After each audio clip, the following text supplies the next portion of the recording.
Cosmic Arena est un jeu initié compétitif 2 joueurs pour des parties de 30 à 40 minutes à partir de 12 ans. Chacun votre tour, vous exécuterez une série d'actions pour créer un système planétaire dans l'objectif de ramener plus de points que votre adversaire. Pour la mise en place, mettez de côté les 9 cartes planètes de niveau 2, l'aide de jeu et les astres solaires. Réservez les jetons à portée des 2 joueurs. Mélangez toutes les autres cartes, ce sera la pioche connaissance. Prenez-en 3 que vous glissez face cachée sous le tas des planètes de niveau 2. Chaque joueur prend 3 jetons énergie de la réserve, une carte aide de jeu ainsi qu'une carte astre solaire. On pioche ensuite chacun 8 cartes. Sur ces 8 cartes, on en garde 5 en main et dépose les 3 suivantes dans sa zone potentielle face visible dans l'ordre que l'on souhaite. Votre zone potentielle vous appartient et vous pourrez l'optimiser durant la partie.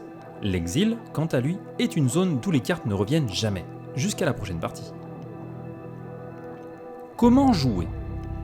Le jeu va se passer en une succession de tours. Chaque joueur devra résoudre son tour de jeu comme suit. Réinitialiser les jetons énergie sur leur face pleine, c'est l'énergie qui vous permettra de payer la majorité des coûts liés à vos actions. Vous avez 3 jetons au départ, vous n'en aurez jamais moins. Ensuite, utilisez ces jetons énergie, en les retournant sur leur face vide, comme vous le souhaitez, pour payer les actions suivantes. Elles se font dans l'ordre que vous le souhaitez, autant de fois que vous pouvez les payer. Composer. Jouez une carte de sa main en payant son coût. Dans Cosmic Arena, vous verrez 3 types de cartes. Les cartes d'attaque, rouge avec un triangle, modulent votre système ou détruisent celui de l'adversaire. Les cartes défense, bleu avec un hexagone, jouables en réaction d'une attaque dont on est la cible. Et enfin les cartes création, grise avec un cercle, qui permettent d'agrandir et faire évoluer votre système. Comment lire une carte ?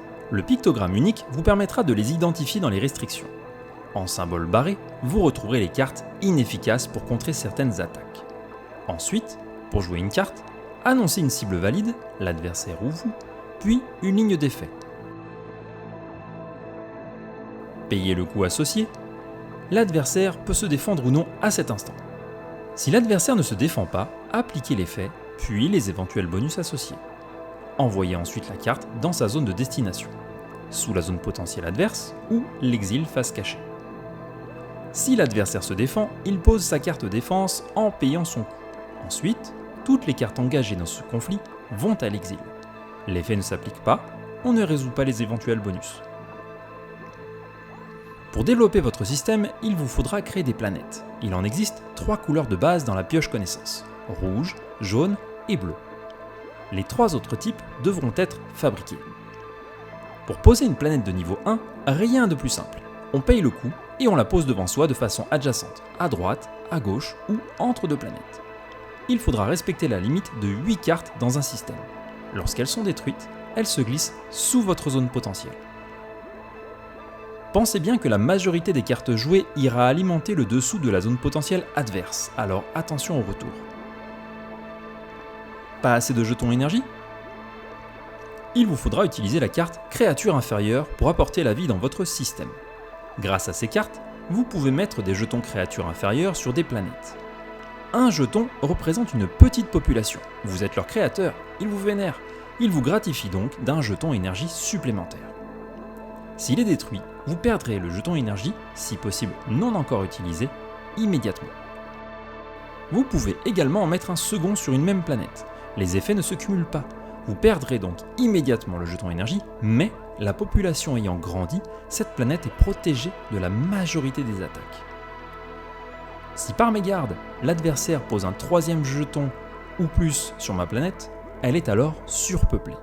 On pose immédiatement un jeton destruction sur cette planète. Si à la fin de mon tour, je n'ai pas changé cette situation, ma planète explose et se retrouvera exilée. Progresser. Prendre la première carte de la pioche connaissance ou la première carte de ma zone potentielle. Converger. Utilisez 2 planètes de niveau 1 adjacentes et sans jetons dessus afin d'obtenir une planète de niveau 2. Il faudra utiliser les bonnes couleurs pour avoir les bonnes planètes. Pour une action, mettez ces 2 planètes de niveau 1 sous votre zone potentielle et prenez une carte planète de niveau 2 correspondante dans la pile. Appliquez immédiatement le bonus de convergence, il en existe 3 différents. Prendre un jeton énergie temporaire qui fonctionne comme les jetons énergie mais utilisable une seule fois. Piocher une carte dans la main adverse et l'exiler sans la consulter. Et pour terminer, prendre une carte planète de niveau 1 dans votre zone potentielle et la mettre dans votre main. Vous devez ensuite consulter les 3 cartes cachées en dessous et en mettre une dans votre main. Les planètes de niveau 2 rapportent plus de points en fin de partie, mais sont plus convoitées, alors veillez à bien les protéger. Stocker.